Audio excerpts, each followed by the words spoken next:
ជំរាបសួរលោកស្រីអ្នកនាងកញ្ញាសូមអរគុណលោកអ្នកដែលបានមកស្ដាប់កម្មវិធីព័ត៌មានរបស់វិទ្យុបារាំងអន្តរជាតិ RFE នៅពេលនេះម៉ោង 7 យប់កម្មវិធីព័ត៌មានដោយរិទ្ធមូនីកាលោកនាយរដ្ឋមន្ត្រីហ៊ុនសែនសូមឲ្យកងទ័ពទប់ស្កាត់បដិវត្តពណ៌លោកមីសវណ្ណរាថាសំណុំរឿងក្តីរបស់លោកជារឿងនយោបាយលោកប្រមុខការទូតកម្ពុជាដែលម្សិលមិញបានចូលរួមក្នុងកិច្ចប្រជុំនៃគណៈកម្មការអន្តររដ្ឋាភិបាលកម្ពុជារុស្ស៊ីនៅមូស្គូនាថ្ងៃនេះបានជួបចរចាជាមួយសមាភិកីរុស្ស៊ីចិនបង្កើនថវិកាយោធា 10% សម្រាប់ឆ្នាំ 2015 សង្គ្រាមពាក្យសម្ដីរវាងមេដឹកនាំអ៊ីស្រាអែលនិងអាមេរិកជុំវិញរឿងនុយក្លេអ៊ែរអ៊ីរ៉ង់ RFE ថ្លែងនៅក្នុងពិធីបិទសន្និបាតបុកសរុបការងារក្រសួងការពារជាតិនៅរសៀលថ្ងៃទី 4 ខែមីនានេះលោកនាយរដ្ឋមន្ត្រីហ៊ុនសែនបានបញ្ជាក់ថាចលនាប៉ុនប៉ងធ្វើបដិវត្តពណ៌មិនទាន់បញ្ចប់នោះទេទោះបីជាពេលនេះមានភាពស្ងប់ស្ងាត់ក៏ដោយប្រមុខរដ្ឋាភិបាលបានសូមឲ្យកងទ័ពតាមមើលបាតដៃទី 3 ដែលកំពុងធ្វើសកម្មភាពលួចលាក់ហើយដាច់ខាតមិនត្រូវឲ្យបដិវត្តពណ៌កើតមាននៅក្នុងប្រទេសកម្ពុជានោះទេលោកអះអាងថាមិនថាបដិវត្តពណ៌នោះចេញពីមុខសំទោសលោកថាមិនថាបដិវត្តពណ៌នោះចេញមកពីទីណាទេចាំបាច់ត្រូវតែធ្វើសកម្មភាពជាបន្ទាន់ដោយគ្មានយន់ញើតពីព្រោះនោះជាការប៉ុនប៉ងធ្វើឲ្យកម្ពុជាធ្លាក់ទៅក្នុងសង្គ្រាមស៊ីវិលជាថ្មីឬក្នុងស្ថានភាពនៃការដណ្ដើមអំណាចមិនស្របច្បាប់សូមអញ្ជើញលោកនាងស្ដាប់ប្រសាសន៍របស់លោកនាយករដ្ឋមន្ត្រីដោយឡែកសម្រាប់កម្ពុជាយើងកន្លងទៅយើងបានឃើញយ៉ាងច្បាស់នៅអបាយកលផ្ដួលរំលំតាមរយៈនៃការផ្លាស់ប្ដូរតាមចិញ្ចើមថ្នល់ក្នុងស្ថានភាពនេះកម្លាំងប្រយុទ្ធរបស់យើងបានធ្វើសកម្មភាពដើម្បីការពាររដ្ឋធម្មនុញ្ញការពារជាតិសាសនាព្រះមហាក្សត្រនិងការពាររាជរដ្ឋាភិបាលស្របច្បាប់សកម្មភាពទាំងនេះមិនទាន់ត្រូវបានបញ្ចប់ទេពិតមែនតែមានការស្ងប់ស្ងាត់ក៏ប៉ុន្តែត្រូវតាមសម្លឹងមើលនៅបាតដៃទី 3 ដែលកំពុងធ្វើសកម្មភាពលួចលាក់ដាច់ខាតមិនត្រូវឲ្យមានបដិវត្តពណ៌នៅក្នុងប្រទេសកម្ពុជានោះទេមិនថាបដិវត្តពណ៌នោះវាចេញមកពីទីណាទេចាំបាច់ត្រូវធ្វើសកម្មភាពបន្តហើយយើងគ្មានការញញើតណាមួយចំពោះការធ្វើសកម្មភាពប្រឆាំងជាមួយនឹងក្រុមខិលខូចដែលមានការប៉ុនប៉ងធ្វើឲ្យកម្ពុជាធ្លាក់ទៅក្នុងសង្គ្រាមស៊ីវិលឬការដណ្ដើមអំណាចមិនស្របច្បាប់អរគុណប៉ែនបូណាដែលបានរៀបចំប្រសាសន៍លោកនាយករដ្ឋមន្ត្រីហ៊ុនសែនកាលពីព្រឹកថ្ងៃទី 4 ខែមីនានេះតុលាការកំពូលបានបើកសវនកម្មលើបណ្ដឹងនៅក្រៅឃុំរបស់សកម្មជនគណបក្សសង្គ្រោះជាតិលោកមៀតសុវណ្ណរាបន្ទាប់ពីសវនកម្មរយៈពេល30នាទីចៅក្រមបានប្រកាសថាសាលក្រមក្នុងសំណុំរឿងក្តីសុំនៅក្រៅឃុំរបស់លោកមៀតសុវណ្ណរានឹងត្រូវប្រកាសនៅម៉ោង 8 ព្រឹកថ្ងៃទី11មីនាដែលឡែកនៅព្រឹកថ្ងៃទី 4 ខែមីនានេះតុលាការកំពូលក៏បានជំនុំជម្រះលើបណ្ដឹងសុំនៅក្រៅឃុំលើសកម្មជនគណបក្សសង្គ្រោះជាតិលោកអុកពេជ្រសំណាងនិងអតីតព្រះសង្ឃសឿនហៃផងដែរលីមេងហួររីកាក្នុងពេលឆ្នាំពន្ធនាគារបណ្ដាលចូលបន្ទប់សវនាការតុលាការកំពូលកាលពីព្រឹកថ្ងៃ 4 មីនា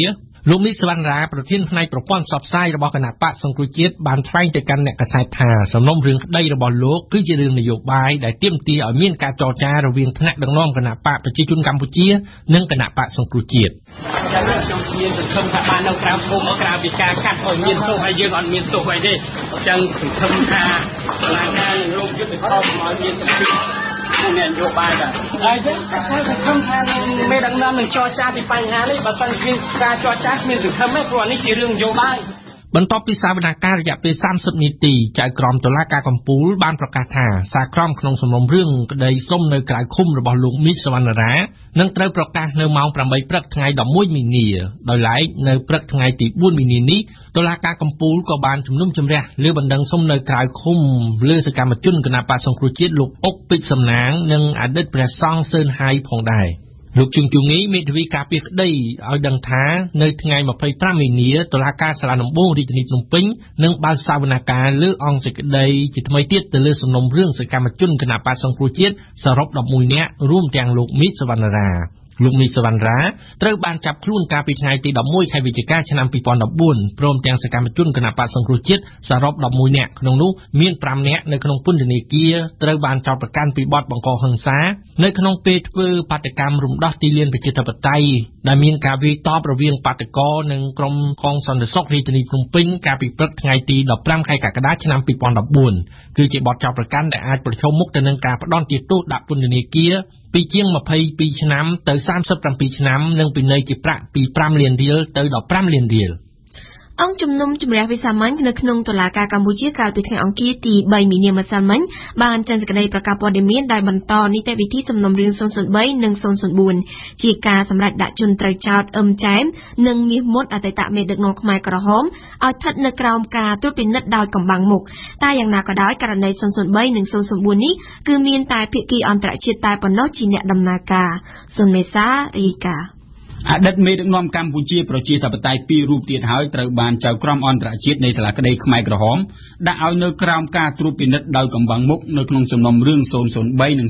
004 ខណៈដែលភាគីចៅក្រមជាតិនៅតែបន្តប្រកាន់គោលជំហរស្ងៀមស្ងាត់លោកស្រីអឹមចែមដែលជាអតីតចៅហ្វាយស្រុកព្រះនេតព្រះនិងលោកមាសមុតអតីតមេទាហានជើងទឹកនៃរបបខ្មែរក្រហមបានរងការចាប់ប្រកាន់ពីបទមនុស្សឃាតឧក្រិដ្ឋកម្មប្រឆាំងមនុស្សជាតិនិងឧក្រិដ្ឋកម្មសង្គ្រាមនេះបើយោងតាមសេចក្តីប្រកាសព័ត៌មានរបស់សាលាក្តីខ្មែរក្រហមជនជាប់ចោទទាំងពីរគឺជាមនុស្ស2នាក់នៅក្នុងចំណោមជនជាប់ចោទទាំង5នៅក្នុងសំណុំរឿង 003 និង 004 ចៅក្រមអន្តរជាតិបានរកឃើញថាលោកមាសមុតក្នុងអំណាចរបស់លោកបានជាប់ពាក់ព័ន្ធនឹងការធ្វើមនុស្សឃាតការសម្លាប់រង្គាលនិងការធ្វើទុកបុកម្នេញដោយសារមូលហេតុនយោបាយនិងពូជសាសន៍ជាដើមដែលដៃលោកស្រីអឹមចែមក៏ត្រូវបានចៅក្រមអន្តរជាតិបានរកឃើញថាជាប់ពាក់ព័ន្ធនឹងការសម្លាប់មនុស្សនៅមន្ទីរសន្តិសុខភ្នំត្រយងនិងការដ្ឋានស្ពានស្រែងដោយបានធ្វើឃាតមនុស្សនិងការធ្វើទៅជាទាសករជាដើមលោកឡាស់អុលសុនមន្ត្រីផ្នែកច្បាប់នៃសាលាក្តីខ្មែរក្រហមបានឲ្យដឹងថាតុលាការកំពុងបន្តនីតិវិធីស៊ើបអង្កេតរបស់ខ្លួនហើយថាសំណុំរឿងនេះនឹងត្រូវបន្តដំណើរការទៅមុខទៀត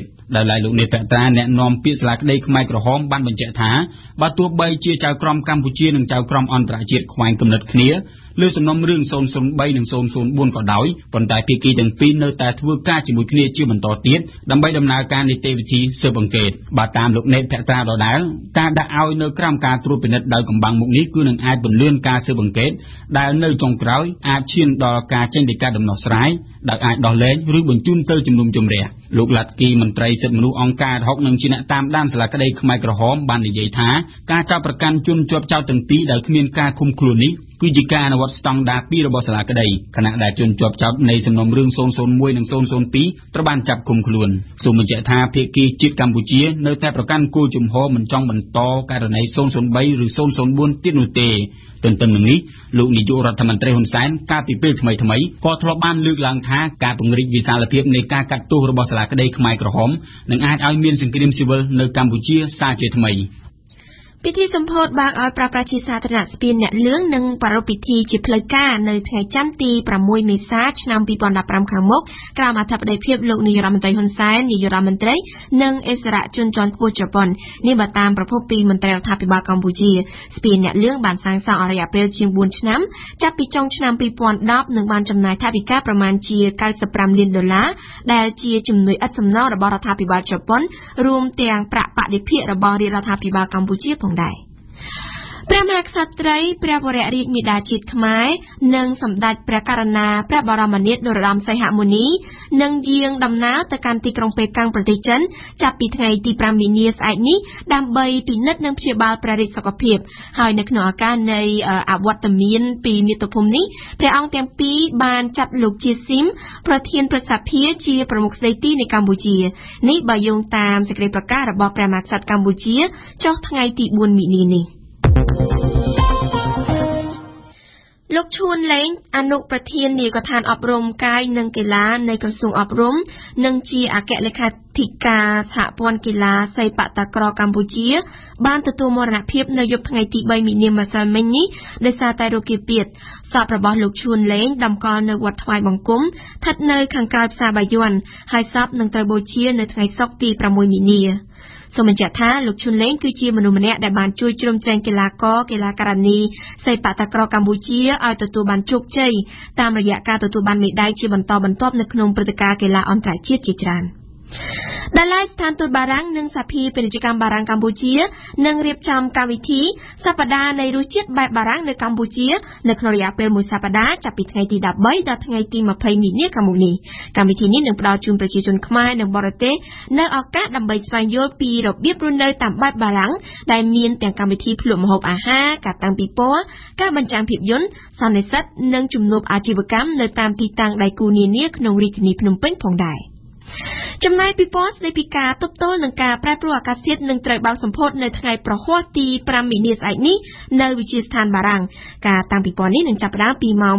6:30 នាទីល្ងាចហើយពិព័រណ៍នឹងបន្តរហូតដល់ថ្ងៃទី30មីនាចុងខែនេះពិព័រណ៍នេះជាការបង្កើតឡើងដោយទីភ្នាក់ងារអភិវឌ្ឍបារាំង AFD រួមជាមួយនឹងមូលនិធិ Good Planet Foundation លោកអ្នកអាចចូលរួមទស្សនាពិព័រណ៍នេះដោយសេរីនៅវិទ្យាស្ថានបារាំងលោកប្រមុខការទូតកម្ពុជាដែលម្សិលមិញបានចូលរួមនៅក្នុងកិច្ចប្រជុំនៃគណៈកម្មការអន្តររដ្ឋាភិបាលកម្ពុជារុស្ស៊ីនៅមូស្គូនាថ្ងៃនេះបានជួបចរចាជាមួយនឹងសមាជិកភាគីរុស្ស៊ីជាលទ្ធផលនៃកិច្ចប្រជុំគណៈកម្មការអន្តររដ្ឋាភិបាលកម្ពុជារុស្ស៊ីដែលមានរូបលោកហៅណាំហុងឧបនាយករដ្ឋមន្ត្រីការបរទេសកម្ពុជាជាសហប្រធានពីខាងភាគីខ្មែរគូភាគីបានចុះហត្ថលេខាលើកម្មវិធីនៃសកម្មភាពរួមនៅក្នុងវិស័យទេសចរណ៍ហើយថ្ងៃនេះនៅក្នុងជំនួបជាមួយសមាភាគីរុស្ស៊ីលោក Sergei Lavrov គឺមានចុះបានផែនការនៃកិច្ចពិគ្រោះរវាងក្រសួងការបរទេសរុស្ស៊ីនិងកម្ពុជាសម្រាប់ឆ្នាំ 2015-2017 កែវឆាយារាយការណ៍ពីទីក្រុងមូស្គូថ្លែងទៅពួកអ្នកកាសែតបន្ទាប់ពីកិច្ចប្រជុំនៃគណៈកម្មការអន្តររដ្ឋាភិបាលកម្ពុជារុស្ស៊ីខាងសហប្រតិបត្តិការពាណិជ្ជកម្មសេដ្ឋកិច្ចនិងវិទ្យាសាស្ត្របច្ចេកទេសដែលមានរូបលោកជាសហប្រធានពីខាងភាគីកម្ពុជាលោកហៅនំហុងឧបនាយករដ្ឋមន្ត្រីការបរទេសកម្ពុជាដោយឆ្លើយតបនឹងសំណួរតើកម្ពុជាត្រៀមឆ្លងឬទេទៅទូទាត់ជាមួយអ្នកទេសចររុស្ស៊ីជាប្រាក់រូបរុស្ស៊ីដោយដែលប្រទេសអេស៊ីបគ្រោងធ្វើបានថ្លែងថាយើងមិនឃើញមានបញ្ហាអ្វីទេក្នុងការឆ្លងទៅទូទាត់ជាប្រាក់រូបជាមួយពួកអ្នកទេសចររុស្ស៊ីហើយកម្ពុជាត្រៀមពិភាក្សាបញ្ហានេះតាមប្រសាសន៍លោកប្រមុខការទូតខ្មែរខ្ញុំមិនឃើញមានបញ្ហាអ្វីជាធំដុំឡើយក្នុងរឿងនេះសំខាន់បំផុតយើងរីករាយនឹងស្វាគមន៍ពួកអ្នកទេសចររុស្ស៊ីដែលទៅទស្សនាប្រទេសកម្ពុជាប្រាក់រូបឬរូបិយវត្ថុណាផ្សេងមិនមែនជាបញ្ហាចម្បងឡើយសំខាន់គឺយើងមានលទ្ធភាពអភិវឌ្ឍវិស័យនេះក្នុងបរិបទនៃសក្តានុពលពាណិជ្ជកម្មសេដ្ឋកិច្ចនិងវិនិយោគយើងស្វាគមន៍ពួកអ្នកទេសចររុស្ស៊ីដែលទៅសម្រាកក្នុងប្រទេសកម្ពុជាលោកហៅនំហុងបានឲ្យដឹងថាគូភាគីបានចុះនឹងគ្នាគឺកម្មវិធីនៃសកម្មភាពរួមរុស្ស៊ីកម្ពុជាលើវិស័យទេសចរចំណែកលោករដ្ឋមន្ត្រីក្រសួងទូរគមនាគមន៍រុស្ស៊ីនីកូឡៃនីគីហ្វូរ៉ូដែលជាសហប្រធានគណៈកម្មការអន្តររដ្ឋាភិបាលពីខាងភាគីរុស្ស៊ីបានកត់សម្គាល់ថាបច្ចុប្បន្នមានអ្នកទេសចររុស្ស៊ីច្រើនបង្គួរទៅទស្សនាប្រទេសកម្ពុជាដោយក្នុងឆ្នាំ2014កន្លងទៅចំនួននេះឡើងដល់ 130,000 នាក់ទៅហើយនាកិច្ចចរចាថ្ងៃនេះលោកប្រមុខការទូតរុស្ស៊ី Sergei Lavrov និងលោករដ្ឋមន្ត្រីការបរទេសកម្ពុជាហៅនំហុងបានលើកយកទៅពិភាក្សាសភាពការបច្ចុប្បន្ននិងទស្សនវិស័យនៃការស៊ីជម្រៅសហប្រតិបត្តិការទ្វេភាគីដែលមានន័យអនុវត្តបានផ្ទៀងទាត់គោលជំហរប្រទេសទាំងពីរជុំវិញបញ្ហាអន្តរជាតិនិងតំបន់ដែលប្រកបដោយបច្ចុប្បន្នភាពបំផុតជាលទ្ធផលជំនួបគឺមានចុះបានផែនការនៃកិច្ចពិគ្រោះរវាងក្រសួងការបរទេសរុស្ស៊ីនិងកម្ពុជាសម្រាប់ឆ្នាំ 2015-2017 ថ្លែងក្នុងសន្និសីទកាសែតរួមនៃប្រមុខការទូតទាំងពីរលោក Lavrov បានឲ្យដឹងថាសន្ធិសញ្ញាស្តីអំពីការធ្វើបដិបត្តិរវាងកម្ពុជានិងរុស្ស៊ីត្រៀមជិតចប់សពគ្រប់ទៅហើយពីខ្ញុំកែវឆាយាម៉ូស្គូ RFE លោកស្រី Michelle Obama ភរិយារបស់លោកប្រធានាធិបតីអាមេរិក Barack Obama នឹងអញ្ជើញបំពេញទស្សនកិច្ចវប្បធម៌ជាផ្លូវការនៅកម្ពុជាចាប់ពីថ្ងៃទី20ដល់ថ្ងៃទី22មីនាខាងមុខនេះសេចក្តីប្រកាសព័ត៌មានរបស់ក្រសួងការបរទេសដែលបានចេញផ្សាយកាលពីយប់ថ្ងៃទី3មីនាបានបញ្ជាក់ថាដំណើរទស្សនកិច្ចរបស់លោកស្រី Michelle Obama គឺជាដំណើរទស្សនកិច្ចដ៏សំខាន់ដើម្បីពង្រឹងចំណងមិត្តភាពនិងកិច្ចសហប្រតិបត្តិការរវាងកម្ពុជានិងអាមេរិកផងដែរយើងផ្ដើមព័ត៌មានអន្តរជាតិនិយាយពីគុយបានិងសហភាពអឺរ៉ុបនៅជួបពិភាក្សាគ្នានាថ្ងៃពុធនិងថ្ងៃប្រហ័សសម្រាប់ជំនួបចរចាក្នុងជុំទី3ដើម្បីព្យាយាមធ្វើឲ្យមានចំណងមិត្តភាពធម្មតាបន្ទាប់ពីទីក្រុង Halavan និង Washington បានព្រមព្រៀងបង្កើតប្រវត្តិសាស្ត្រនៃចំណងមិត្តភាពជាថ្មីកិច្ចពិភាក្សានេះធ្វើឡើងក៏បន្ទាប់ពីបារាំងបានប្រកាសនៅថ្ងៃអង្គារថាលោកប្រធានាធិបតីបារាំង François Hollande នឹងធ្វើដំណើរទស្សនកិច្ចជាលើកដំបូងទៅកាន់ប្រទេសដីកោះគុយបានេះនៅថ្ងៃទី11ខែឧសភា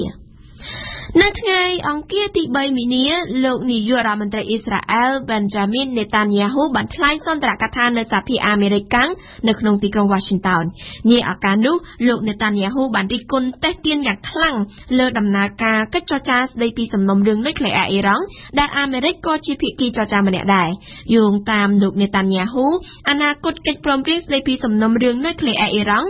នឹងមិនអាចរារាំងអ៊ីរ៉ង់មិនឲ្យផលិតគ្រាប់បែកបរមាណូនោះទេតែលោកប្រធានាធិបតីអាមេរិក Barack Obama បានបញ្ចេញប្រតិកម្មតបវិញដែលអះអាងថាអ៊ីស្រាអែលមិនដែលបានចូលរួមផ្ដល់ដំណោះស្រាយអ្វីមួយចំពោះកិច្ចចរចាស្តីពីបញ្ហានុយក្លេអ៊ែរអ៊ីរ៉ង់ដែលកំពុងមានដំណើរការនៅពេលនេះនោះទេ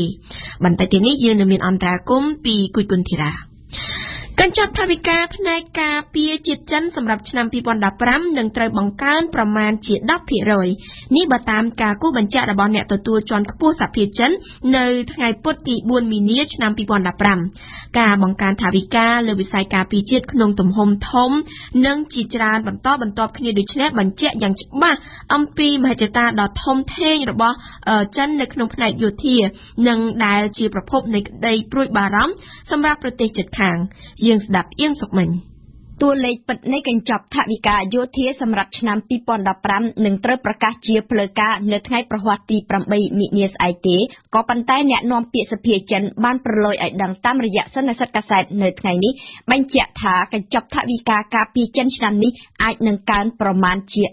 10% ដើម្បីរក្សានាមជាមហាអំណាចលើឆាកនយោបាយពិភពលោកនិងប្រចាំតំបន់អាស៊ីចិនបានបង្កើនចំណាយលើវិស័យយោធាខ្លាំងឡើងនិងជារៀងរាល់ឆ្នាំជាប់គ្នាកាលពីឆ្នាំ2012កំណើនថវិកាយោធាមានសន្ទុះដល់ទៅ 11.2% បន្ទាប់មក 10.7% នៅឆ្នាំ2013និង 12.2% នៅឆ្នាំ2014ជាមួយនឹងការប្រកាសបង្កើនកញ្ចប់ 10% នៅឆ្នាំនេះគេអាចចាត់ទុកថាពេលកាំងគ្រាន់តែបន្ថយល្បឿនបន្តិចតែប៉ុណ្ណោះចិនគឺជាប្រទេសមានកញ្ចប់ថវិកាការពារជាតិធំជាងគេទី2នៅលើពិភពលោកបន្ទាប់ពីសហរដ្ឋអាមេរិកគ្រប់អ្នកជំនាញបរទេសសុទ្ធតែជឿជាក់ថាពេលកាំងបានចំណាយច្រើនជាងអ្វីដែលជាការប្រកាសផ្លូវការឆ្ងាយណាស់ក្រសួងការពារជាតិអាមេរិកបានប៉ាន់ប្រមាណថាចិនបានបំរុងថវិការវាងពី135ទៅ215,000លានដុល្លារនៅឆ្នាំ2012សម្រាប់កងយោធាប្រជាជនសេរីចិនដែលមានចំនួនកងទ័ពច្រើនជាងគេបំផុតនៅលើលោកដល់ទៅ2លាន3សែននាក់បើយោងតាមតួលេខផ្លូវការចិនមានមូលនិធិការពារជាតិច្រើនជាងឥណ្ឌាជប៉ុនកូរ៉េខាងត្បូងនិងវៀតណាមបុកបញ្ចូលគ្នាទៅទៀតកញ្ចប់ថវិកាដ៏មហាសាលកើនឡើងជារាល់ឆ្នាំបែបនេះបានធ្វើឲ្យប្រទេសជិតខាងដែលមានចំនួនដែនដីជាមួយចិនព្រួយបារម្ភយ៉ាងខ្លាំងតែក៏បានរុញច្រានឲ្យប្រទេសទាំងនោះងាកទៅពង្រឹងកិច្ចសហប្រតិបត្តិការយោធាជាមួយសហរដ្ឋអាមេរិកច្រើនដែរក៏ប៉ុន្តែសម្រាប់ពេលកាំងចិនតែងតែបញ្ជាក់អំពីឆន្ទៈចង់រត់ឲ្យទាន់ពិភពលោកមិនចង់នៅក្រោយលោកខាងលិចនិងជប៉ុនដោយសម័យដើមសតវត្សទី20ទៀតទេអ្នកដែលនៅពីក្រោយគេតែងតែត្រូវបានគេបំពាននេះគឺជាមេរៀនប្រវត្តិសាស្ត្រដូច្នេះចិនត្រូវធ្វើទំនើបកម្មហើយការធ្វើទំនើបកម្មត្រូវចំណាយថវិកាច្រើននេះគឺជាអំណះអំណាងរបស់អ្នកនាំពាក្យសភាចិនយើងបញ្ចប់ព័ត៌មានអន្តរជាតិនិយាយពីគ្រោះថ្នាក់យន្តហោះរបស់ជាងហោះហើរទូគីដែលមានផ្ទុកអ្នកដំណើរ224នាក់បានសម្រេចចិត្តជម្លៀសអ្នកដំណើររបស់ខ្លួនចេញពីយន្តហោះភ្លាមបន្ទាប់ពីយន្តហោះនេះមិនអាចចុះចតនៅលើផ្លូវចំណតយន្តហោះនៅក្នុងអាកាសយានដ្ឋានកាត្មាន់ឌូបាននៅក្នុងថ្ងៃពុធនេះភ្លាមក្រោយពីបរាជ័យមិនអាចចុះចតលើផ្លូវចំណតបានអ្នកបើកបរក៏សម្រេចព្យាយាមចុះចតនៅលើសួនស្មៅដែលនៅជិតទីនោះវិញមន្ត្រីអាកាសចរបាននិយាយថាមិនមាននរណាម្នាក់រងរបួសនោះទេទោះបីជាសាស្ត្រីម្នាក់បានរៀបរាប់ពីការភ័យខ្លាចរបស់អ្នកដំណើរនៅលើយន្តហោះនោះក៏ដោយ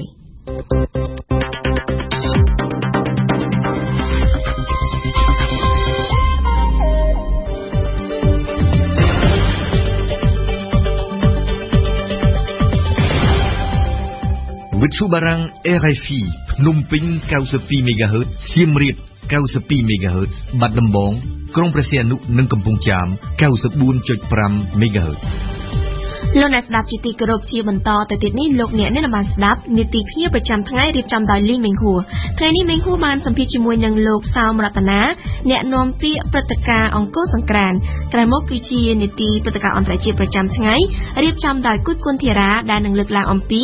សង្គ្រាមពាក្យសម្ដីរវាងមេដឹកនាំអ៊ីស្រាអែលនិងអាមេរិកជុំវិញរឿងនុយក្លេអ៊ែរនៅអ៊ីរ៉ង់បន្តមកទៀតលោកអ្នកបានស្ដាប់នីតិបទយោការដែលរៀបចំដោយឈៀងបុផាហើយចុងបញ្ចប់គឺជានីតិសុខភាពនិងអនាម័យរបស់អ៊ីងសុកមិញដែលនិយាយអំពីវីតាមីន C ជាអាវុធពិសេសប្រឆាំងនឹងការនឿយហត់និង stress ភ្ញៀវប្រចាំថ្ងៃភ្ញៀវប្រចាំថ្ងៃរបស់វិទ្យុបារាំងនៅថ្ងៃពុធនេះគឺលោកសោមរតនាអ្នកនាំពាក្យព្រឹត្តិការណ៍អង្គរសង្ក្រាន្តនៅក្នុងព្រឹត្តិការណ៍អង្គរសង្ក្រាន្តដែលរៀបចំដោយសហភាពសហព័ន្ធយុវជនកម្ពុជា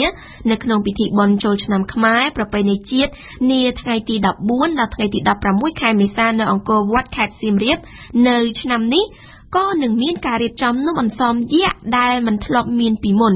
នំអន្សមយក្សទម្ងន់ជាង3តោនបណ្ដោយ5ម៉ែត្រនិងអង្កត់ផ្ចិតប្រវែង1ម៉ែត្រនឹងត្រូវធ្វើឡើងដើម្បីបំបែកឯកតកម្មពិភពលោកដែលមានឈ្មោះថានំអន្សមធំជាងគេបង្អស់លើពិភពលោកតទៅនេះជាបទសម្ភាសន៍រវាងលីមេងខួរនិងលោកសោមរតនាអ្នកនាំពាក្យព្រឹត្តិការណ៍អង្គរសង្ក្រាន្តខ្ញុំសូមជម្រាបសួរលោកសោមរតនាបាទជំរាបសួរបាទអរគុណលោកដែលបានអនុញ្ញាតឲ្យខ្ញុំបានជួបសម្ភាសន៍តាមទូរស័ព្ទនៅថ្ងៃនេះនៅព្រឹកថ្ងៃពុធទី4ខែមីនានេះនៅសហភាពសហព័ន្ធយុវជនកម្ពុជានៅទីស្នាក់ការកណ្ដាលមានរៀបចំសន្និសីទកាសែតដើម្បីប្រកាសផ្សព្វផ្សាយអំពីខ្លឹមសារលម្អិតនៃការធ្វើនំអន្សមយក្សសម្រាប់ព្រឹត្តិការណ៍អង្គរសង្ក្រាន្តនៅខេត្តសៀមរាបដែលសហភាពសហព័ន្ធយុវជនកម្ពុជានឹងរៀបចំឡើងជាឆ្នាំទី3នៅឆ្នាំនេះសន្និសីទកាសែតបានឲ្យដឹងថានំអន្សមយក្សនៅឆ្នាំនេះនឹងធ្វើឡើងធំជាងឆ្នាំមុនដែលមានទម្ងន់រហូតដល់ជាង3តោនក្នុងបំណងដើម្បីបង្ហាញថានំអន្សមធំជាងគេបង្អស់នៅលើពិភពលោកហេតុអ្វីបានជាសហភាពសហព័ន្ធយុវជនកម្ពុជារៀបចំធ្វើនំអន្សមយក្សធំជាងឆ្នាំមុនទៅទៀតសម្រាប់ព្រឹត្តិការណ៍អង្គរសង្ក្រាន្តនៅពេលចូលឆ្នាំខ្មែរនៅខេត្តសៀមរាបហ្នឹងបាទសូមជឿបាទបាទសូមថ្លែងអំណរគុណលោកលីមីងហួរដែលបានតាក់ទងមកសូមសម្ភាសន៍ខ្ញុំកាលពីអង្គរសង្ក្រាន្តឆ្នាំទៅ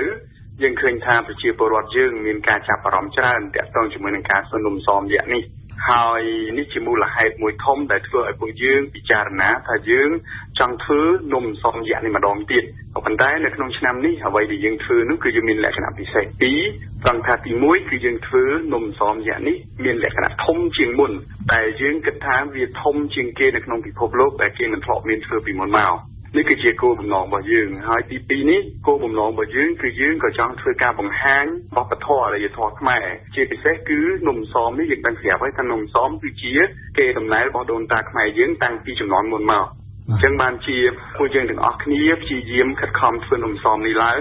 ដែលមានទម្ងន់ធ្ងន់ជាងឆ្នាំទៅរហូតដល់ទៅ2ដងឯនោះបាទ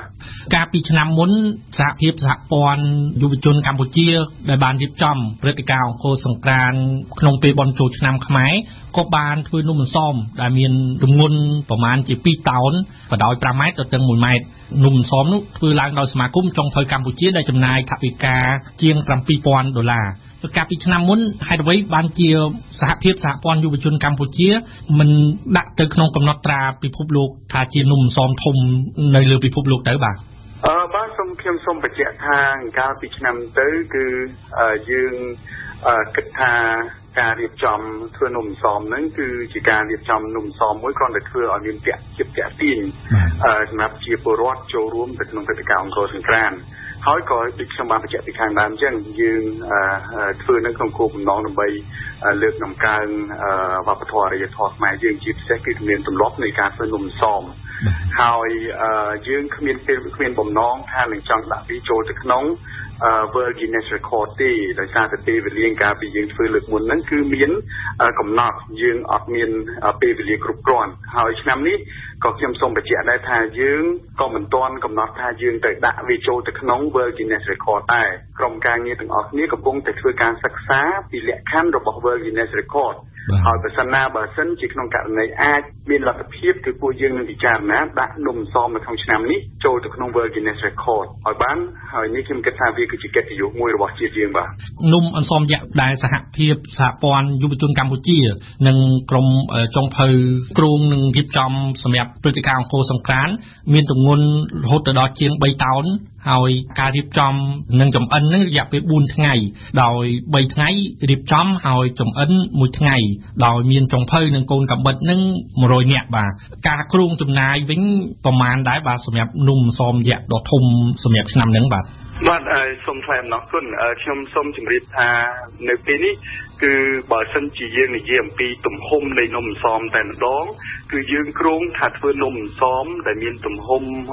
ទទឹងនេះគឺ1ម៉ែត្របដោយនេះគឺ5ម៉ែត្រហើយនៅក្នុងហ្នឹងគ្រាន់តែវត្ថុធាតុដើមរបស់យើងហ្នឹងគឺយើងមានរហូតទៅដល់ 3.2 តោនអានេះគឺយើងអត់ទាន់គិតទៅដល់ការយើងអត់ទាន់គិតទៅដល់ចំណងយើងអត់ទាន់គិតទៅដល់ស្លឹកយើងអត់ទាន់គិតទៅដល់សារធាតុផ្សេងៗទៀតទេអញ្ចឹងគឺមកដល់ពេលនេះទំហំនៃនំអន្សមហ្នឹងគ្រាន់តែយើងគិតថាมันអាចតិចជាង2តោនទេវាអាចលើសនឹងទៀតបាទអញ្ចឹងតាក់ទងជាមួយនឹងការធ្វើការទូទាត់ថាតើយើងនឹងអាចចាយប្រមាណមកដល់ពេលនេះក៏យើងមិនទាន់អាចធ្វើការសន្មតថាចាយប្រមាណបានទេដោយសារតែយើងកំពុងតែសិក្សាទាំងអស់គ្នាហើយខ្ញុំសូមបញ្ជាក់ថាការធ្វើនំអន្សមនេះគឺមានការចូលរួមយ៉ាងស័ក្តិសមពីដៃគូរបស់យើងដែលនៅក្នុងនោះគឺយើងមានតំណាងក្រសួងពាណិជ្ជកម្មចូលរួមជាមួយយើងមានសហព័ន្ធស្រូវអង្ករកម្ពុជាយើងមានសមាគមចុងភៅកម្ពុជាហើយដែលសម្របសម្រួលដោយសហភាពសហព័ន្ធយុវជនកម្ពុជានៅក្នុងការធ្វើនំអន្សមនេះហើយជាងនោះទៅទៀតនោះមានមនុស្សច្រើនណាស់ដែលគាត់កំពុងតែមានការចាប់អារម្មណ៍ក្នុងការចូលជាវិភាគទាននៅក្នុងការធ្វើ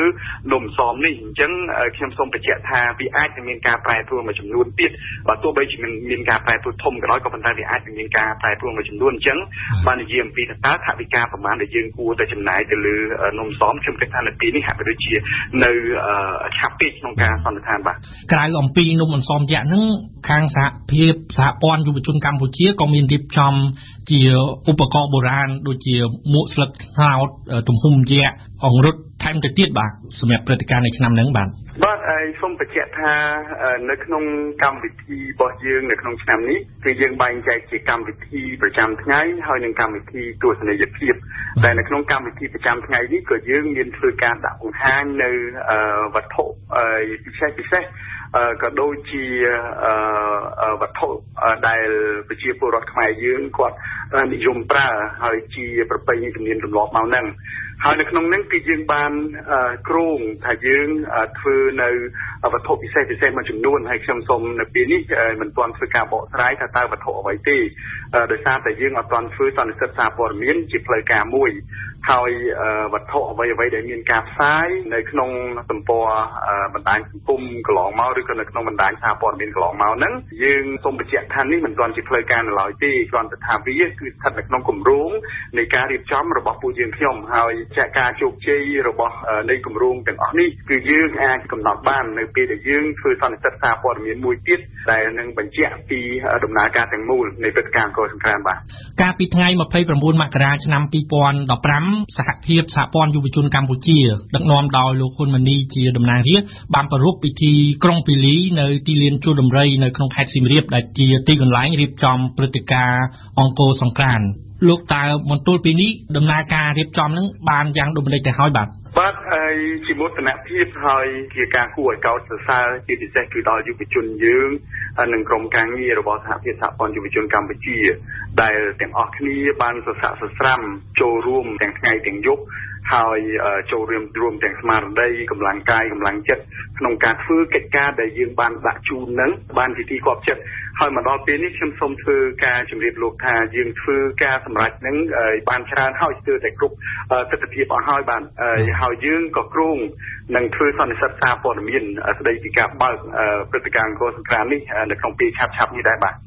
មុននឹងដល់សន្និសីទកសែតខ្ញុំសូមអញ្ជើញលោកបង្ហាញបន្តិចថាព្រឹត្តិការណ៍អង្គរសង្ក្រាន្តនៅឆ្នាំនេះដែលសហភាពសហព័ន្ធយុវជនកម្ពុជារៀបចំជាឆ្នាំទី3នៅក្នុងពិធីចូលឆ្នាំខ្មែរនៅខេត្តសៀមរាបហ្នឹងក្រៅអំពីការសម្ដែងលេងល្បែងប្រជាប្រិយដូចជាចោលឈុំបោះអង្គញភូមិវប្បធម៌ហើយនឹងការសម្ដែងតន្ត្រីជាដើមឡាក់ហ្នឹងតើនៅឆ្នាំនេះមានអ្វីខុសប្លែកពីឆ្នាំមុនទៅទៀតទេបាទ បាត់ជាថ្មីម្ដងទៀតខ្ញុំគ្រាន់តែអាចជម្រាបលោកបានថាមកដល់ពេលនេះគឺយើងអាចធ្វើការបញ្ជាក់ជូនបណ្ដាញសារព័ត៌មានថានៅក្នុងព្រឹត្តិការណ៍អង្គរសង្គ្រាមឆ្នាំ2015នេះគឺ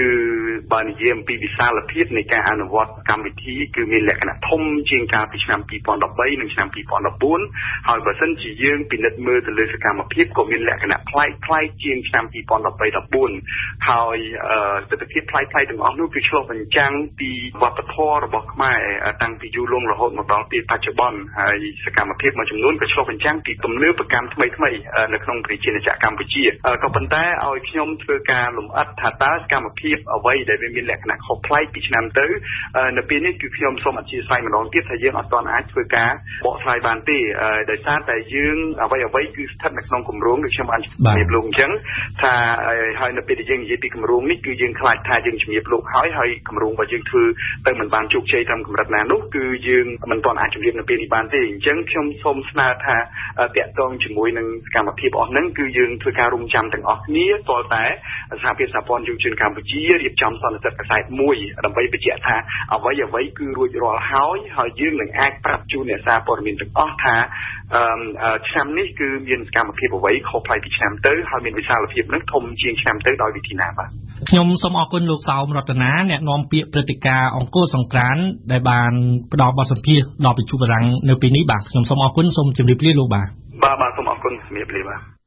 កម្មវិធីនេះសហការឧបត្ថម្ភដោយគីណាល់1សម្រាប់ការឈឺចុកចាប់1គីណាល់ក្របសម្រាប់បំបត្តិគ្រុនក្តៅបំបត្តិឈឺធ្មេញឈឺក្បាលនិងឈឺចុកចាប់ពេលមករដូវពីរ៉ាមីតជាទីភ្នាក់ងារបកប្រែនាំមកគេឋានសួគ៌បុគ្គលជារមណីយដ្ឋានប្រវត្តិសាស្ត្រដ៏ល្អឯកមានបដិសណ្ឋារកិច្ចល្អឥតខ្ចោះអាកាសធាតុបរិសុទ្ធនិងត្រជាក់គ្រប់រដូវកាលសាកលវិទ្យាល័យឯកទេសនៃកម្ពុជា CUS សិក្សាដើម្បីគុណភាពសិក្សាដើម្បីសមត្ថភាពវិជ្ជាជីវៈសិក្សានៅ CUSស៊ីម៉ង់អន្ត្រីពេជ្រសុភរឹងសុភជាប់ក្រុមហ៊ុន Sinvenju មានកម្មវិធីបង្ហាញពីភាពខុសគ្នារវាងកាហ្វេគីមីនិងកាហ្វេធម្មជាតិនិង Esilida ជាប្រជាធនាគារដែលលោកអ្នកជឿទុកចិត្តបម្រើសេវាកម្មរហ័សទាន់ចិត្តប្រកបដោយសុវត្ថិភាពនិងតម្លាភាព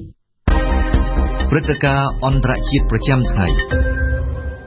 នៅក្នុងនីតិព្រឹត្តិការណ៍អន្តរជាតិថ្ងៃនេះយើងនិយាយអំពីសង្គ្រាមពាក្យសម្ដីរវាងមេដឹកនាំអ៊ីស្រាអែលនិងអាមេរិកជុំវិញសំណុំរឿងនុយក្លេអ៊ែរអ៊ីរ៉ង់ដែលយើងមានអន្តរាគមន៍ពីគុនធីរ៉ាជំរាបសួរគុនធីរ៉ាសួស្តីម៉ូនីកាគុនធីរ៉ាតើមានចំណុចព្រួយបារម្ភអ្វីខ្លះទាក់ទងទៅនឹងអនាគតកិច្ចព្រមព្រៀងនុយក្លេអ៊ែរអ៊ីរ៉ង់ដែលលោកនាយករដ្ឋមន្ត្រីអ៊ីស្រាអែល Benjamin Netanyahu បានលើកឡើងនៅក្នុងសន្ទរកថានៅសភាអាមេរិកនឹងបាទដំបូងគួរបញ្ជាក់ជូនបន្ថែមថានេះជាលើកទី3ហើយដែលលោក Benjamin Netanyahu ក្នុងនាមជាប្រមុខរដ្ឋាភិបាលអ៊ីស្រាអែលបានធ្វើអន្តរាគមន៍នៅក្នុងសភាអាមេរិកក្នុងទីក្រុង Washington ជាមួយនឹងបទអន្តរាគមន៍ពេលនេះលោក Netanyahu គឺជាអិសរាជជននយោបាយបរទេសទី1ដែលមានឱកាសថ្លែងសន្ទរកថានៅក្នុងសភាអាមេរិកដល់ទៅ3ដងលើកទី1ក្នុងឆ្នាំ1996និងលើកទី2ក្នុងឆ្នាំ2011នៅក្នុងអតីតកាលអិសរាជជននយោបាយបរទេសដែលបានថ្លែងសន្ទរកថានៅក្នុងសភាអាមេរិកច្រើនជាងគេគឺមានចំនួនតែ2ដងគត់គឺលោក Winston Churchill ក្នុងនាមជានាយករដ្ឋមន្ត្រីអង់គ្លេសក្នុងសម័យសង្គ្រាមលោកលើកទី2នៅក្នុងបទអន្តរាគមន៍ជាលើកទី3រយៈពេល40នាទីរបស់លោកប្រមុខរដ្ឋាភិបាលអ៊ីស្រាអែល Netanyahu នាថ្ងៃអង្គារម្សិលមិញលោក Netanyahu បានព្យាយាមនិយាយបញ្ចុះបញ្ចូលក្រុមអ្នកតំណាងរាស្ត្រអាមេរិកពិសេសក្រុមអ្នកសាធារណរដ្ឋដែលមានសម្លេងភាគច្រើនកុំឲ្យបោះឆ្នោតគាំទ្រលើអនាគតកិច្ចព្រមព្រៀងស្តីពីនុយក្លេអ៊ែរអ៊ីរ៉ង់កិច្ចព្រមព្រៀងដែលលោក Netanyahu យល់ឃើញថានឹងអាចបង្កឲ្យមានគ្រោះថ្នាក់កាន់តែខ្លាំងសម្រាប់សន្តិសុខប្រទេសអ៊ីស្រាអែលនិងជាការគំរាមកំហែងសម្រាប់សន្តិភាពពិភពលោកនេតានយ៉ាហ៊ូបានប្រឆាំងនឹងការធ្វើសម្បទានចំនួន2នៅក្នុងកិច្ចចរចាដែលកំពុងប្រព្រឹត្តទៅនៅពេលទី1ការទុកបណ្ដោយឲ្យអ៊ីរ៉ង់បន្តមានរចនាសម្ព័ន្ធកម្មវិធីនុយក្លេអ៊ែរសពថ្ងៃនិងទី2កំណត់ពេលឲ្យមានការអនុវត្តលើអនាគតកិច្ចព្រមព្រៀងនោះគឺសម្បទានទាំងពីរដែលអាចដាក់បញ្ចូលទៅក្នុងកិច្ចព្រមព្រៀងនាពេលខាងមុខនោះហើយដែលលោកនេតានយ៉ាហ៊ូបានបញ្ជាក់ច្បាស់ថាជាកិច្ចព្រមព្រៀងដ៏អាក្រក់និងប្រកបដោយគ្រោះថ្នាក់ខ្លាំងណាស់សម្រាប់លោកនេតានយ៉ាហ៊ូអនាគតកិច្ចព្រមព្រៀងនឹងមិនអាចរារាំងអ៊ីរ៉ង់មិនឲ្យផលិតគ្រាប់បែកបរមាណុបានទេម៉ូនីកាតែអ្វីដែលលោកនេតានយ៉ាហ៊ូបានលើកឡើងនេះមិនមែនជាការយល់ឃើញរបស់លោកប្រធានាធិបតីបារ៉ាក់អូបាម៉ាទេអញ្ចឹងតើអ្វីទៅជាប្រតិកម្មរបស់លោកអូបាម៉ាឆ្លើយតបទៅនឹងសន្ទរកថារបស់លោកនេតានយ៉ាហ៊ូគុនធីរ៉ា Monica ដំបូងគួរបញ្ជាក់ជូនបន្តិចថាកុំថាឡើយលោកអូបាម៉ាគ្មានវត្តមាននៅក្នុងសភាអាមេរិកពេលលោកនេតានយ៉ាហ៊ូកំពុងថ្លែងនោះសូម្បីតែសន្និដ្ឋានថារបស់លោកនេតានយ៉ាហ៊ូក៏លោកអូបាម៉ាមិនបានមើលនិងមិនបានស្ដាប់ដែរព្រោះថាជួនចំពេលគ្នានោះលោកអូបាម៉ាកំពុងជាប់រវល់ជួបជជែកតាមវីដេអូ conference ជាមួយថ្នាក់ដឹកនាំអឺរ៉ុបដោយយ៉ាងលោកប្រធានាធិបតីបារាំង François Hollande ដើម្បីនិយាយពីវិបត្តិអ៊ុយក្រែនតែយ៉ាងណាក៏ដោយបើទោះបីជាលោកអូបាម៉ាមិនបានមើលនិងស្ដាប់សន្និដ្ឋានរបស់លោកនេតានយ៉ាហ៊ូក្តីក៏លោកអូបាម៉ាបានដឹងយ៉ាងច្បាស់ពីខ្លឹមសារព្រមទាំងឆ្លើយបកវិញដោយកំហឹងថាលោកនេតានយ៉ាហ៊ូបានបរិហារលើកិច្ចព្រមព្រៀងមួយដែលមិនទាន់ទាំងមាននិងមិនទាន់ទាំងបានចុះទៅលេខាផងធ្ងន់ធ្ងរជាងនេះលោកអូបាម៉ាដែលបដិសេធមិនជួបលោកនេតានយ៉ាហ៊ូថែមទាំងបានចាត់ទុកសន្និដ្ឋានរបស់លោកនេតានយ៉ាហ៊ូ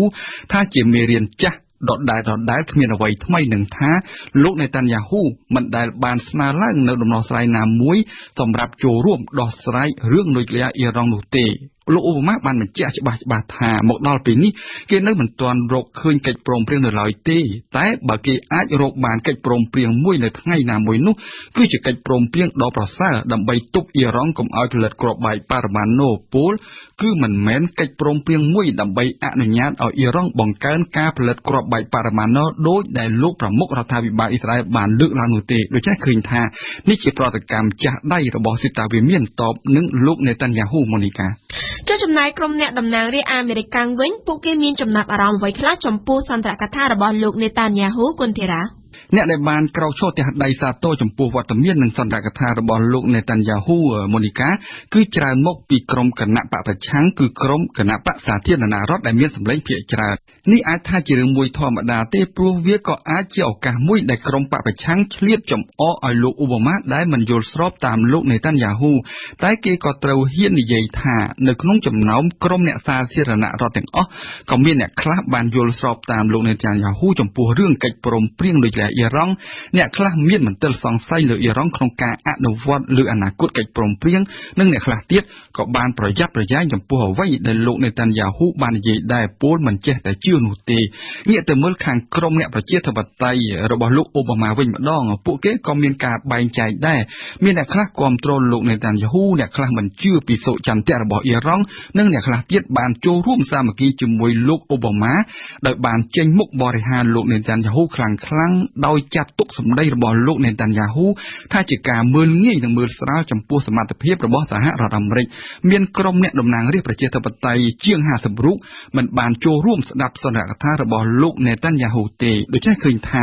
មានប្រតិកម្មចម្រុះគ្នាមកពីក្រុមអ្នកសាធារណរដ្ឋនិងក្រុមអ្នកប្រជាធិបតេយ្យចំពោះសន្និដ្ឋានរបស់លោកនាយករដ្ឋមន្ត្រីអ៊ីស្រាអែលពេលនេះអ្វីដែលកំពុងលេចធ្លោខ្លាំងជាងគេពេលនេះគឺសង្គ្រាមពាក្យសម្ដីរវាងលោកអូបាម៉ានិងលោកនេតានយ៉ាហ៊ូជុំវិញរឿងនុយក្លេអ៊ែរអ៊ីរ៉ង់បើលោកនេតានយ៉ាហ៊ូជាប់ជានាយករដ្ឋមន្ត្រីអ៊ីស្រាអែលអាណត្តិថ្មីនៅថ្ងៃទី17មីនាខាងមុខនោះសង្គ្រាមពាក្យសម្ដីអូបាម៉ានេតានយ៉ាហ៊ូអាចនឹងបន្តវែងឆ្ងាយរហូតដល់លោកអូបាម៉ាបញ្ចប់អាណត្តិប្រធានាធិបតី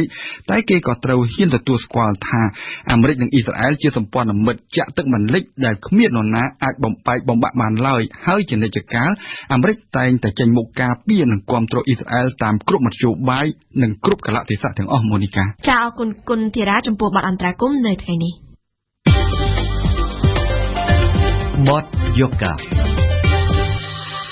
ខ្សែភាពយន្តថតនៅប្រទេសកម្ពុជាចំនួន3ដែលនៅក្នុងនោះមានកនឯកសាររឿងបារាំងជាប្រទេសរបស់យើងរបស់លោកប៉ាន់រិទ្ធីត្រូវបានជ្រើសរើសសម្រាប់ការប្រកួតប្រជែងយករង្វាន់នៅក្នុងមហោស្រពភាពយន្តអន្តរជាតិស្ដីពីសិទ្ធិមនុស្សនៅក្នុងរយៈពេល10ថ្ងៃក្រោយតែពីការចាក់បញ្ចាំងកនឯកសារនិងមិនឯកសារចំនួន51មហោស្រពនៅហ្សឺណែវដើរតួផងដែរជាវេទិកាបង្កើតតុមូលពិភាក្សានិយាយពីបញ្ហាសិទ្ធិមនុស្សនៅក្នុងពិភពលោកតាមរយៈខ្សែកុនដោយមានការចូលរួមពីអ្នកស្រាវជ្រាវសមត្ថករនិងមន្ត្រីផ្នែកសិទ្ធិមនុស្សរបស់អង្គការសហប្រជាជាតិនៅល្ងាចថ្ងៃអង្គារម្សិលមិញខ្សែភាពយន្តឯកសាររឿងមេខ្យល់របស់ហ្គីយ៉ូមសួនដែលនិយាយពីការជួញដូរមនុស្សនៅប្រទេសកម្ពុជាត្រូវបានចាក់បញ្ចាំងសម្រាប់សិស្សសាលាស្វីសយើងស្ដាប់បទយូការបស់ឈៀមបុប្ផាពីទីក្រុងហ្សឺណែវ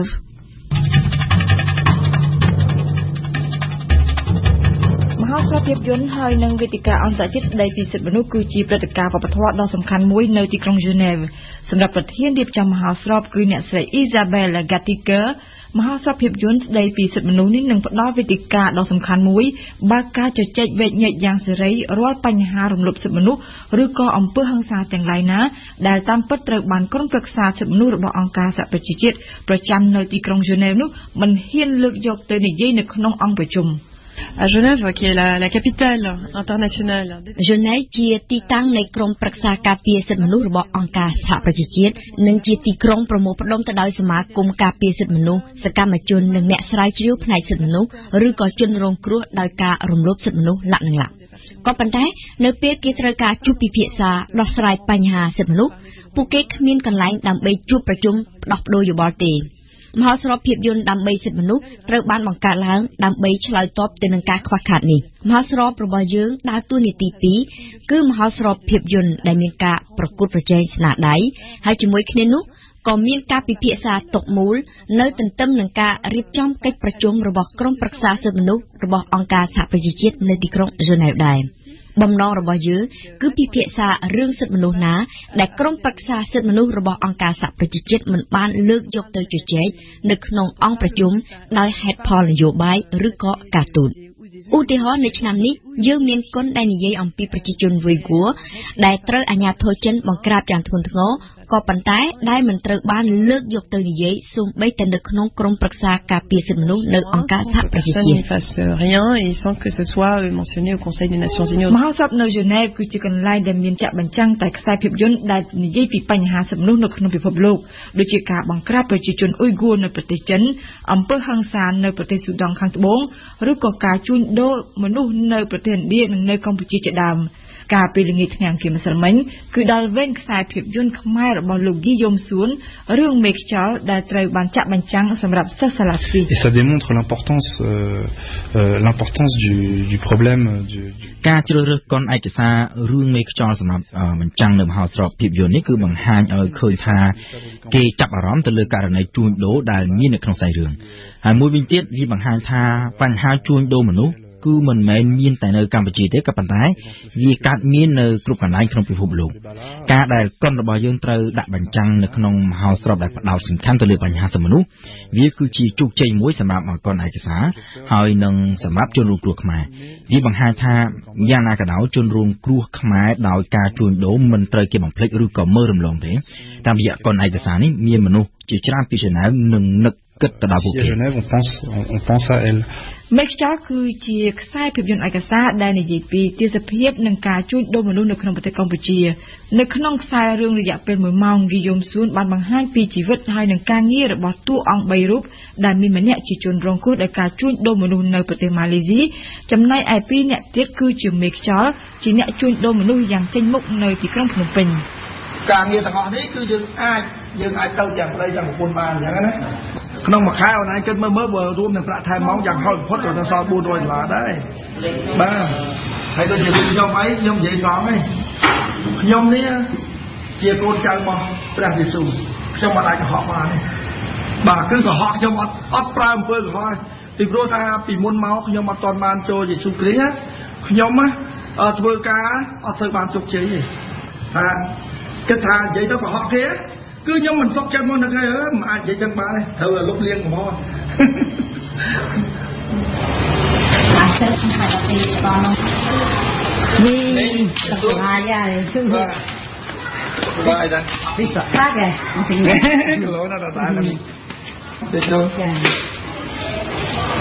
លៀបបានមីងចង់យកទៅឲ្យមីងនាំគេមកខ្ញុំឲ្យលុយចាយតែប៉ុន្តែឲ្យតិចតិចទេណាមិនឲ្យដូចមុនទេម្នាក់បាទ5រៀលនេះមីងយកទៅចាយគេបានខ្ញុំមានលេខខ្ញុំនៅហ្នឹងមីងមានកូនមួយចង់ទៅស្គាល់គ្នាអញ្ចឹងយើងអាចទៅយើងរកកន្លែងល្អៗដាក់ឲ្យគាត់បានអញ្ចឹងណា Le film de Guillaume Soun, ça a été un coup de foudre. កុនឯកសាររបស់ Guillaume Soun ប្រៀបដូចជាស្នូរន្ទះមួយដែលមកដាស់យើងឲ្យភ្ញាក់គ្រប់គ្នាជាពិសេសគណៈកម្មការដែលត្រូវជ្រើសរើសភាពយន្តតាំងពីដំបូងទីមកយើងដឹងហើយថាយើងត្រូវការឲ្យមានកុននេះចាក់បញ្ចាំងនៅក្នុងមហោស្រព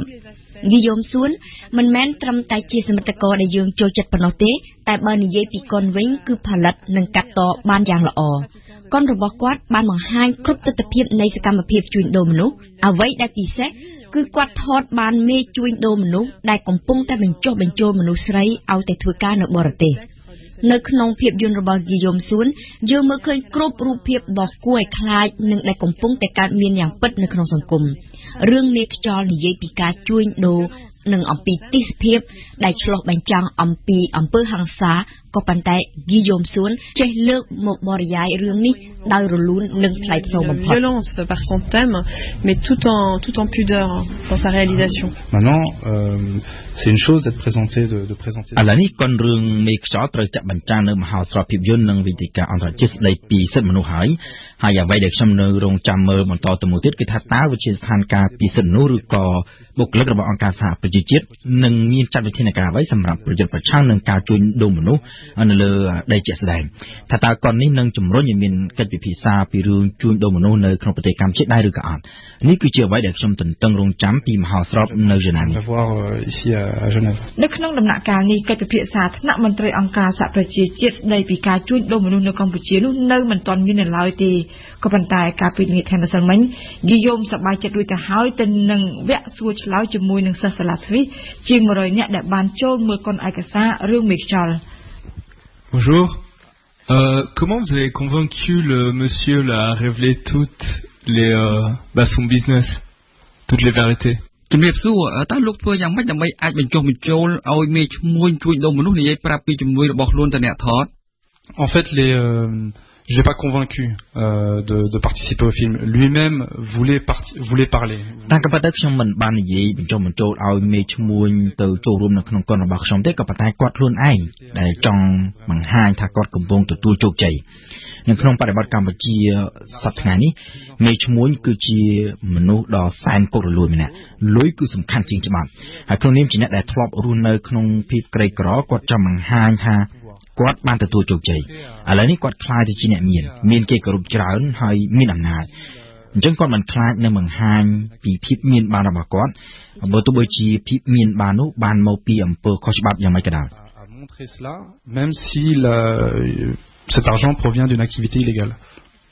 Et du coup pour lui c'était pas un risque en fait de témoigner en montrant ce qu'il faisait. អញ្ចឹងសម្រាប់គាត់មិនខ្លាចមានគ្រោះថ្នាក់ទេប្រសិនបើគាត់បើកចំហអំពីអ្វីដែលគាត់ធ្វើ Non, en fait, il y a peu de risques. Lui s'est renseigné, en fait. ខ្ញុំក៏ធ្លាប់បាននិយាយប្រាប់គាត់ដែរថាអ្វីដែលគាត់និយាយនៅចំពោះមុខម៉ាស៊ីនថតនឹងអាចត្រូវគេប្រើដើម្បីប្រឆាំងទៅនឹងគាត់វិញក៏ប៉ុន្តែគាត់បានឆ្លើយតបថាគាត់បានស្រាវជ្រាវមើលរួចអស់ហើយថាគាត់នឹងអាចប្រឈមគ្រោះថ្នាក់តិចតួចណាស់នៅផ្នែកច្បាប់នោះ Qui ne risquait pas grand-chose au niveau juridique. Pour revenir un peu à cet homme businessman si on veut, vu que vous l'avez connu, peut-être vous pourrez me donner une réponse. Comment est-ce qu'il peut se prétendre chrétien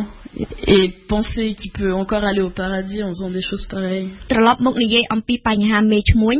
ដោយសារតែលោកស្គាល់គាត់ច្រើនលោកប្រហែលជាអាចផ្ដល់ចម្លើយបានថាតើគាត់អាចតាំងខ្លួនជាអ្នកកាន់សាសនាគ្រិស្តនិងអាចឡើងឋានសួគ៌បានយ៉ាងដូចម្តេចបើគាត់ធ្វើអំពើដូចនេះនោះ Il y a au Cambodge et dans beaucoup de pays moins avancés économiquement, le tiers-monde. នៅកម្ពុជាក៏ដូចជានៅប្រទេសអន់ថយមួយចំនួនផ្សេងទៀតដែរក្រុមផ្សព្វផ្សាយគ្រឹះសាសនាមួយប្រភេទបាននិយាយថាបើសិនជាអ្នកសារភាពកំហុសនោះអ្នកនឹងលាងបាបជ្រះទាំងអស់នៅកម្ពុជាការផ្សព្វផ្សាយសាសនាយ៉ាងនេះវាបានជួយក្រុមអក្រិតជនមិនតិចទេហើយនិយាយពីអ្នកជួញដូរនៅក្នុងកុនឯកសាររបស់ខ្ញុំវិញវាជាឱកាសដ៏ល្អសម្រាប់ការស្ងប់អារម្មណ៍របស់គាត់អាចនិយាយប្រាប់ខ្លួនឯងថាអ្វីដែលគាត់ធ្វើប្រចាំថ្ងៃទោះបីជាអាក្រក់ក៏ប៉ុន្តែគាត់ធ្វើដើម្បីជួយគ្រួសាររបស់គាត់ឲ្យផុតពីភាពក្រីក្រសាសនានេះបានជួយឲ្យមេឈ្មួញជួញដូរអាចដេកលក់ស្រួលក៏ប៉ុន្តែខ្ញុំជឿថានៅក្នុងជំរឿគំនិតរបស់មនុស្សគេមិនអាចកុហកខ្លួនឯងទេនៅថ្ងៃណាមួយគេនឹងត្រូវឆ្លោះកញ្ចក់នឹងពិចារណាអំពីអ្វីដែលគេបានធ្វើក៏ប៉ុន្តែសួរថាតើមេឈ្មួញជួញដូរនៅក្នុងកុនរបស់ខ្ញុំគាត់ភ្ញាក់ខ្លួនហើយឬនៅខ្ញុំហាក់ដូចជាមិនទាន់ឃើញឡើយទេ Il n'est pas encore arrivé, je l'ai pas vu en tout cas. សុខភាពនិងអនាម័យ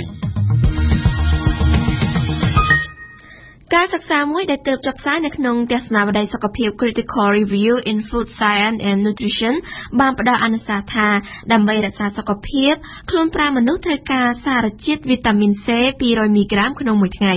តើវីតាមីន C ជាអ្វីមានគុណប្រយោជន៍យ៉ាងណាសម្រាប់សុខភាពត្រូវបរិភោគអ្វីនៅក្នុងកម្រិតណាទើបអាចទាញយកវីតាមីន C បានគ្រប់គ្រាន់ថ្នាំវីតាមីន C ពិតជាជំនួយដល់ប្រពៃសម្រាប់ពេលនឿយហត់មែនឬក៏យ៉ាងណាយើងស្ដាប់អៀងសុខមិញ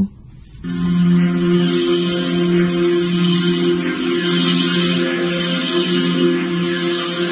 ទួលទានអាហារមានវីតាមីន C បាន200មីលីក្រាមក្នុងមួយថ្ងៃអាចទាញប្រយោជន៍យ៉ាងខ្លាំងសម្រាប់ទ្រទ្រង់សុខភាព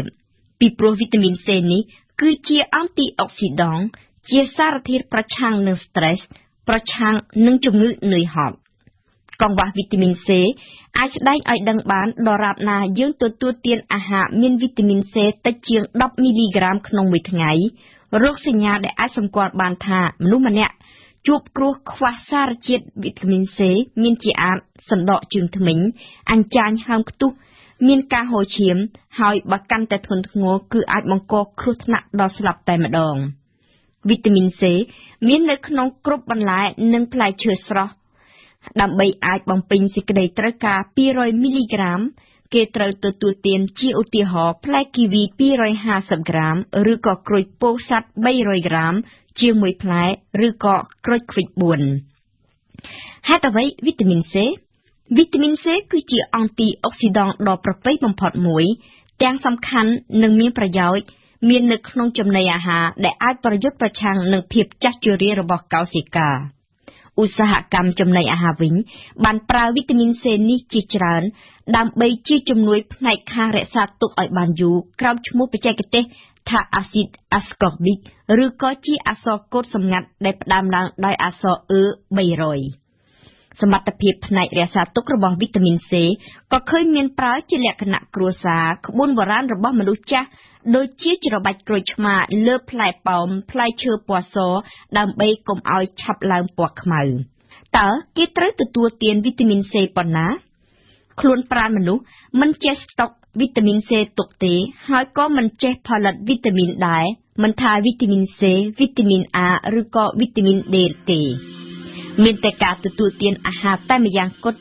ទើបជាប្រភពផ្ដល់វីតាមីនសម្រាប់យកទៅចិញ្ចឹមរាងកាយជាប្រចាំនោះ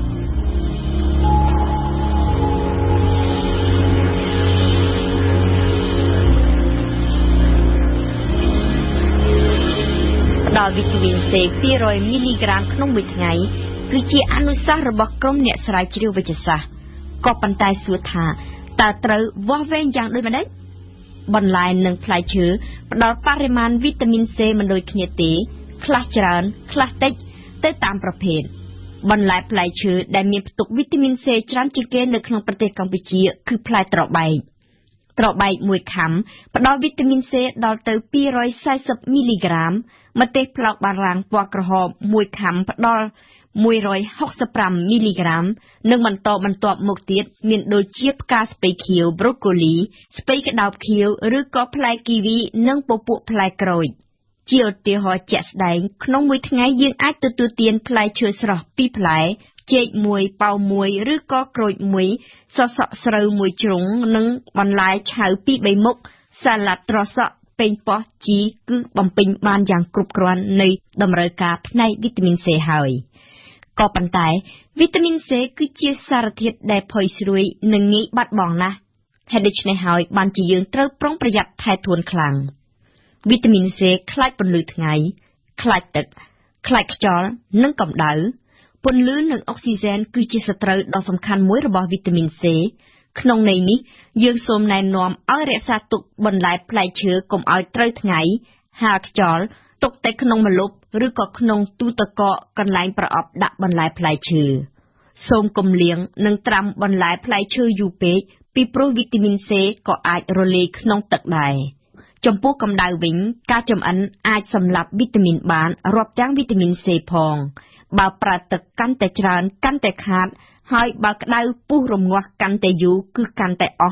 អស់ប្រមាណពី20ទៅ 50% ក៏ប៉ុន្តែបើចំហុយវិញគឺបាត់បង់ប្រមាណតែ 12% តែប៉ុណ្ណោះ បន្លែផ្លែឈើបេះមកភ្លាមមានផ្ទុកវីតាមីន C ច្រើនពោពាសតែបើទុកយូរមិនត្រឹមតែអស់រសជាតិលែងស្រស់ទេគឺថែមទាំងបាត់បង់គុណភាពផ្នែកវីតាមីនទៀតពី3ទៅ4ថ្ងៃក្រោយការបេះវីតាមីន C ក្នុងបន្លែផ្លែឈើចាប់ផ្ដើមថយចុះតែបើឡើងដល់2-3 អាទិត្យគឺអាចបាត់បង់ដល់ទៅ 50%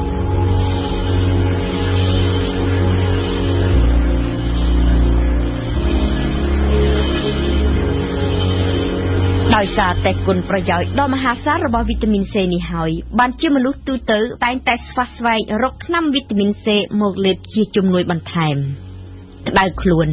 មានអារម្មណ៍នឿយហត់ចង់ផ្ដាសាយក៏នឹកឃើញភ្លាមថ្នាំវីតាមីន C ដែលមានដាក់លក់នៅគ្រប់ឱសថស្ថានដោយមិនចាំបាច់មានបញ្ជាក់បញ្ជាឡើយវីតាមីន C ឬក៏ Laroscobin ដែលគេស្គាល់ខ្លាំងបំផុតនៅប្រទេសកម្ពុជាជាអ្វីទៅតើថ្នាំនេះពិតជាអាចបំពេញវីតាមីន C ឲ្យសរីរាង្គកាយមែនឬក៏យ៉ាងណា Laroscobin ឬក៏ acid ascorbic ឬក៏វីតាមីន C មានឈ្មោះហៅច្រើនបែបផ្សេងៗគ្នាទៅតាមម៉ាករបស់ក្រុមហ៊ុនផលិតឱសថខ្លះជាថ្នាំគ្រាប់សម្រាប់លេបខ្លះសម្រាប់បៀមខ្លះសម្រាប់ដាក់ទឹកពុះខ្លះជាថ្នាំចាក់ជាថ្នាំដែលលក់ដាច់ជាងគេបំផុតនៅលើពិភពលោកប៉ុន្តែតាមការពិតទៅនោះថ្នាំវីតាមីន C មិនអាចផ្ដល់គុណប្រយោជន៍ពិតដោយដែលគ្រប់គ្នាយល់ឃើញនោះឡើយប្រវត្តិនៃថ្នាំវីតាមីន C នេះកើតឡើងតាំងពីដើមសតវត្សទី20នៅពេលដែលទាហានជើងទឹកបារាំងកើតជំងឺស្កកប៊ីកជំងឺដែលបណ្ដាលមកពីកង្វះជីវជាតិផ្លែឈើនៅឆ្នាំ1930ក្រុមហ៊ុនផលិតឱសថបារាំង La Roche បានសម្រេចផលិតថ្នាំមានផ្ទុកវីតាមីន C សិប្បនិមិត្តក្រោមឈ្មោះបច្ចេកទេសថា acid ascorbicមកដល់ឆ្នាំ70អ្នកស្រាវជ្រាវវិទ្យាសាស្ត្រអាមេរិកបានធ្វើឲ្យថ្នាំវីតាមីន C នេះក្លាយទៅជាថ្នាំដ៏ចាំបាច់ដែលមនុស្សគ្រប់រូបត្រូវការគ្រប់គ្នាជាជ័យលាភីរង្វាន់ Nobel សន្តិភាពនិង Nobel គីមីលោក Linus Pauling បានទទួលថ្នាំវីតាមីន C ក្នុងកម្រិតខ្ពស់ទើបមានអាយុវែងនិងសុខភាពល្អទៀតលោកបានធ្វើការឃោសនាគុណប្រយោជន៍នៃវីតាមីន C ស្ទើរពេញមួយជីវិតរបស់លោកសាររបស់លោកមានតែមួយគឺប្រសិនបើលោកអ្នកចង់មានសុខភាពល្អនិងរឹងមាំត្រូវទទួលទានវីតាមីន C លើសពីអ្វីដែលគ្រូពេទ្យណែនាំក៏ប៉ុន្តែកន្លងមកជាច្រើនឆ្នាំសហគមន៍អ្នកស្រាវជ្រាវវិទ្យាសាស្ត្រមិនបំពើងគុណប្រយោជន៍របស់វីតាមីន C ខ្លាំងដូចសម័យមុនទៀតទេការសិក្សានៅឆ្នាំ2012របស់អ្នកវិទ្យាសាស្ត្របារាំងនិងអាមេរិកបានរកឃើញថាការទទួលទានវីតាមីន C ច្រើនហួសចំណុះពេកក៏មិនល្អដែរសរីរាង្គកាយមនុស្សយើងត្រូវការយ៉ាងច្រើនបំផុតជីវជាតិវីតាមីន C 200 មីលីក្រាមក្នុងមួយថ្ងៃ